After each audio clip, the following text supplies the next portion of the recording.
Welcome back to my YouTube channel. Make sure to like and subscribe to the channel for more interesting stories like these. Now, let's get into today's story video. Moving on from a betrayal most foul, long but worthwhile read, I've been told. In 2004, I was young, naive, and hopelessly in love with my ex-fiancée. We were together for 4 years until she ended up in a mental institution.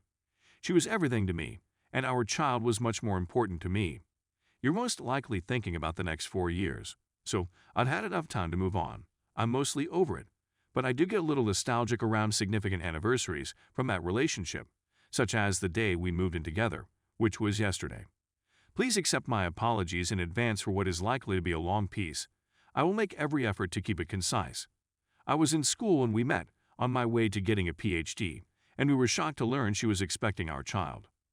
Being the wonderful young man that I was, I assured her that I supported whatever decision she made. This was a lie, but I was certain that termination would be best for us because she hadn't begun her nursing program yet, and with both of us being in demanding schools, we wouldn't be able to complete our educations.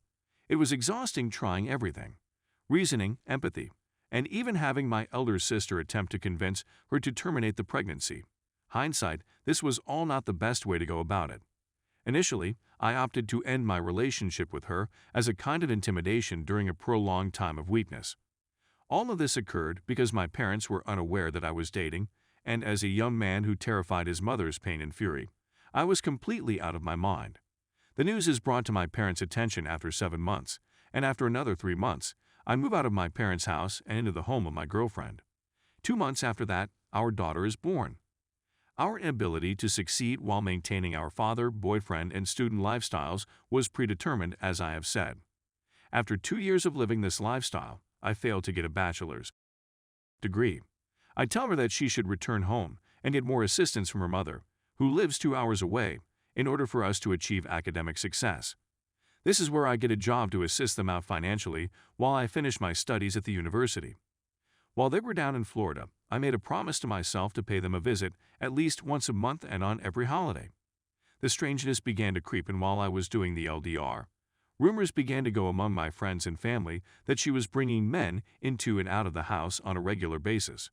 When I approached her, she flatly denied all of my allegations. I went forward with it.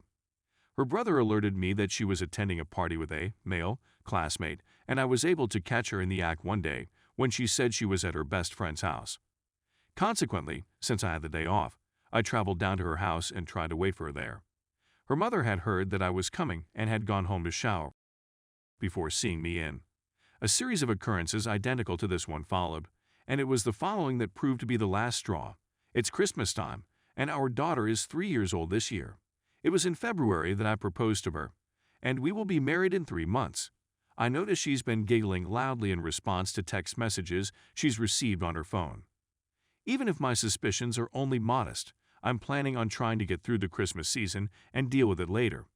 During our Christmas party, she gets very inebriated and accuses me of not believing in her, which comes as a surprise given the fact that I hadn't spoken anything to her in more than 4 months. She goes into a coma shortly after. When I put her to bed, I see that her phone is still ringing constantly. Given that she had her iPhone set up to display messages even when the device was closed, I couldn't help but note that this message was from a male friend she had mentioned on many occasions. "Baby, I adore you, but I love you much more," he adds.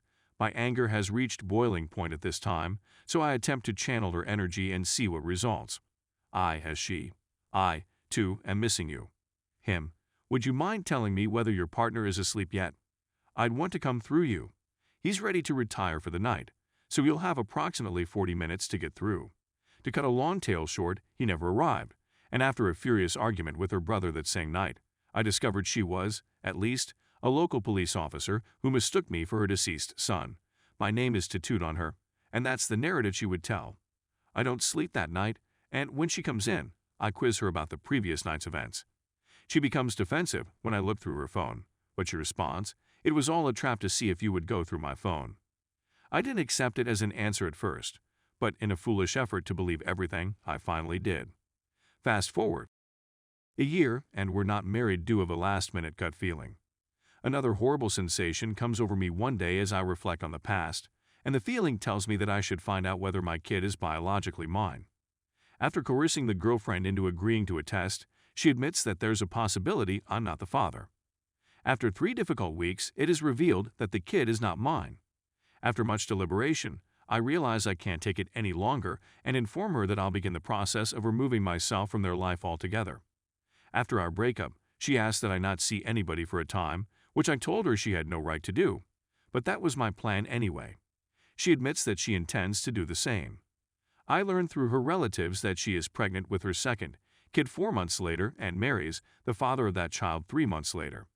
This makes me quite happy, particularly because I discovered that the person and I had a striking likeness. I'm now in a nice relationship and have another degree, but I still find myself allowing the above tale knock me down on a regular basis, almost as if it governs my life at times. I have trust difficulties that I'm working to overcome since my current girlfriend is not like my previous fiancé. I'm praying that one day this will all be a memory. Final words. I have a minor concern that my ex-not daughter would seek me out one day since she is still being taught that I am her father and that I abandoned her. Words from her aunt, to whom I am close. Story 2. My wife's cheating hurts more than my cancer. To shorten a long story short, I was just diagnosed with stage 2 lung cancer. I was devastated. I was really depressed. I had no clue how I was going to notify my family, including my wife, children, and friends. My brother and closest friend are among those who are aware of what is going on. I still don't have the guts to tell anybody else about what happened. My family comprises of 3 members, 2 boys and a girl. The eldest is 11 years old and the youngest is 9. I can't imagine my life without them, and I'm not sure what they'll think if I tell them I'm worried about them, or even how to approach them in the first place. Someone called me around 2 weeks ago to tell me that my wife had been having relations with her boyfriend for more than 4 months. My wife and this individual are co-workers. She supplied copies of their direct messages as well as images of them. I was completely spent. I'm still here. Even worse, my wife was on a business trip at the time I discovered the situation, and she was almost certainly with this employee for the whole trip. I haven't said anything of her yet. I don't have the requisite stamina. At least, not for the time being. The woman who alerted me has not yet spoken to her husband about the situation. She is in the process of drafting divorce papers and putting her financial affairs in order. I suppose she's a lot stronger than I thought she was. I'm completely at a loss on what to do. My family is almost wholly reliant on me, and not only in terms of financial support. Since I don't know how much longer I have left to live, I've decided to get a divorce now, which means I'll only be able to see my children half of the time, which is killing me on the inside. My wife makes much less than I do, and since we live in a no-fault state, I would have to give up a great deal in the event of a marriage dissolution.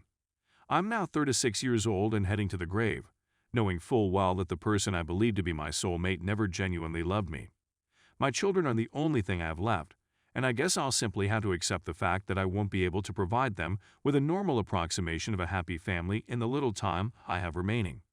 Please excuse the story. I just wanted to get it all out there in the open. To everyone who has suffered the heartbreak of being cheated on, just make the best of the situation you are in. Life is unpredictable, and you never know what will come your way. Simply said, you should live your life for the people who are most important in your life. I apologize if this post is mislabeled since I wasn't sure whose flair it belonged to when I wrote it.